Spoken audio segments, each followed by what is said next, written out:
President Donald Trump announced a trade deal with Vietnam in a huge development, the second such trade deal since the president announced he was increasing tariffs on the United States trading partners.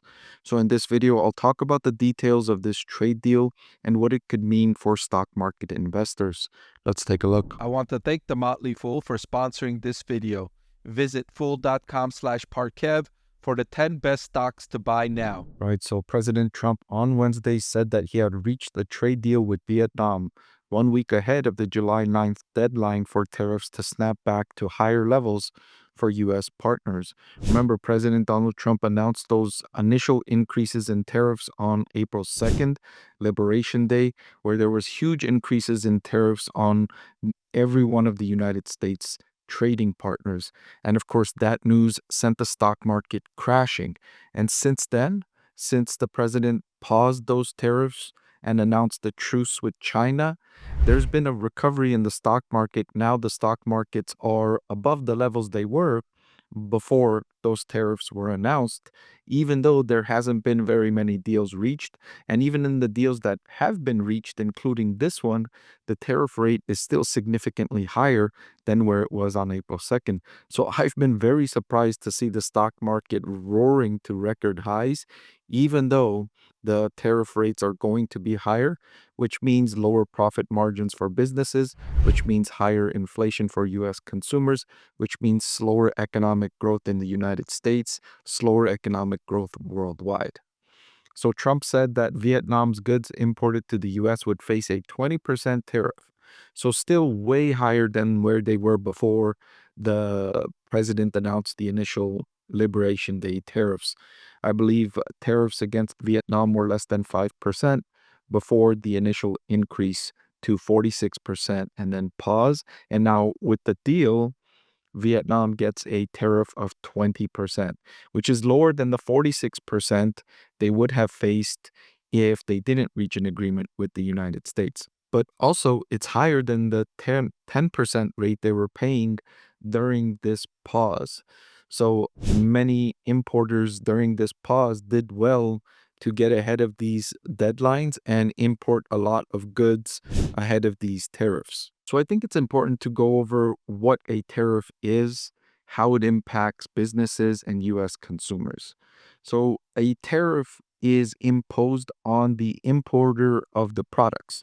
So it's not the country that pays the tariff. Vietnam is not the one that's paying the tariff.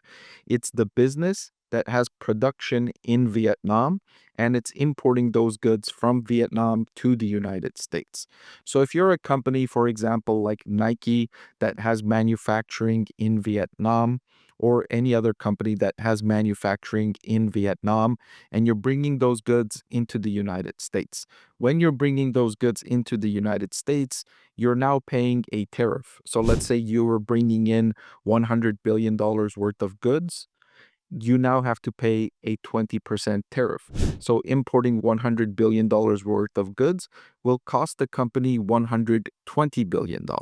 So the company, Nike, Macy's, whoever, will pay that $20 billion tariff to the United States government. So it's a tax on the company.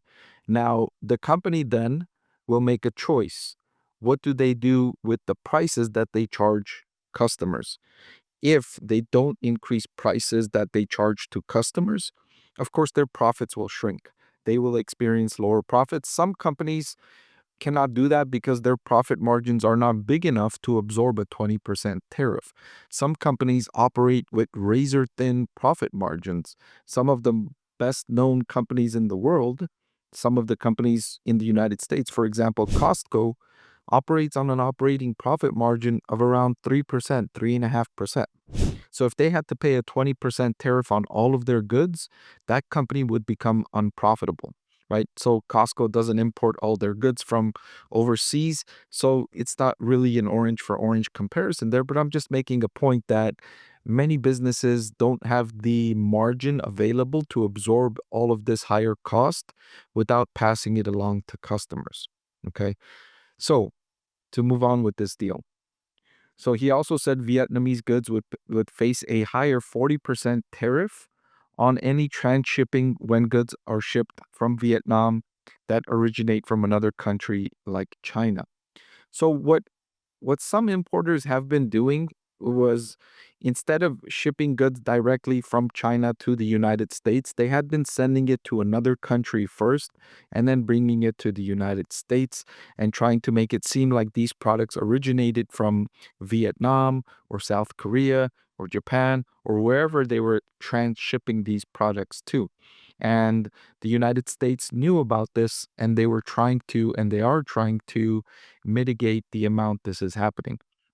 So this 40% higher tariff would apply to, you can understand this is targeted towards China because China is the only country that faces significantly higher tariffs than 20%. So Chinese manufacturers would be the only businesses that would send products to Vietnam and then bring them to the United States. So Trump also said that US goods exported to Vietnam would not face a tariff. So US goods going into Vietnam now do not face a tariff, whereas previously they did face tariffs. So it will increase the exports from the United States to Vietnam, although I don't think by all that much because Vietnam doesn't import all that much of US products.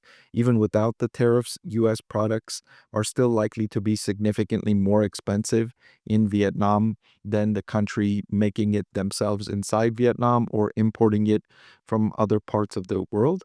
But it's a good selling point to sell to your citizens and say, look, our products now face a 0% tariff in Vietnam. So, what does this mean for US stock market investors? Well, I think the signs we're getting from the current administration is, even if there's a trade deal, even after the trade deal, the tariffs are going to remain in place. So even with this deal with Vietnam, there's a 20% tariff still in place, even after the deal was announced. And the same happened with the United Kingdom. So far, those are the only two deals. And so I'm surprised that Vietnam even agreed to this deal, because if they're going to pay, if they're going to be exposed to a 20% tariff anyways, if you're going to pay a higher tariff anyways, there's little incentive for the countries to make this deal. So I was surprised to see this deal coming into place, but it also reveals why it's been difficult to reach deals with any of the other trading partners.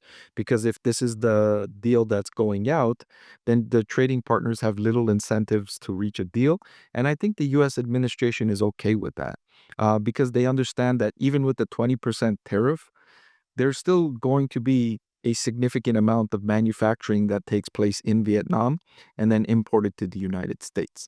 So there's still going to be a trade imbalance, almost guaranteed. But I think the administration's goal, or the stated goal, was to try and bring back manufacturing to the United States, a goal which I think is going to be very, very difficult. And this deal, I think, points to that.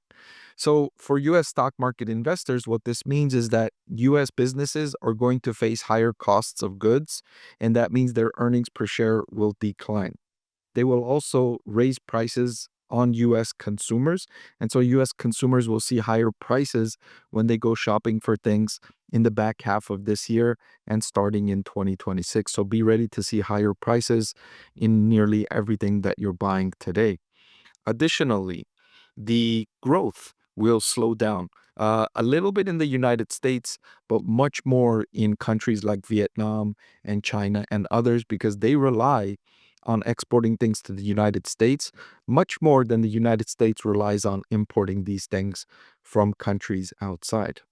Also, this makes it more favorable for companies that are selling non-physical goods. So businesses that are offering services or digital goods stand to benefit from these higher tariffs. So companies like Netflix, which will not be exposed to a higher tariff, and comparatively speaking, consumers will find it more attractive to spend money on a Netflix subscription than to buy furniture or to upgrade their smartphone.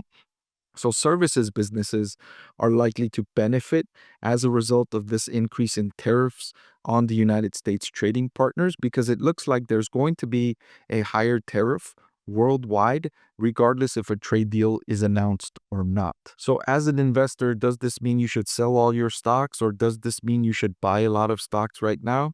I don't think today's development in the deal with Vietnam is any reason to change from your usual investment plan. I typically advise against trying to time the market, trying to buy when there's a certain event or an announcement or a price drop or price increase. I generally advise my viewers to just have a regular investment interval, whether it be investing every 2 weeks when you get your paycheck, or every month, or every quarter, and just allocating investment capital to the stocks or to the index funds that you're used to allocating capital to. This isn't any reason to stop or halt or pause or increase your typical investment schedule. This just means that US businesses will face a higher cost of goods sold. Their earnings will decline this year and perhaps next year. And then beyond that, they'll find ways to mitigate these costs. They'll decrease the amount they're manufacturing overseas. They'll produce fewer goods and charge higher prices for those goods they are producing. And they'll find a way to generate earnings growth longer term. Did you know that over 90% of the people that watch my channel are not subscribed? It'll really help support my channel if you hit that subscribe button. And oh, by the way, one of the benefits of being subscribed is that I take requests from subscribers more often than I do from non-subscribers. So if you prefer that benefit, please subscribe to the channel.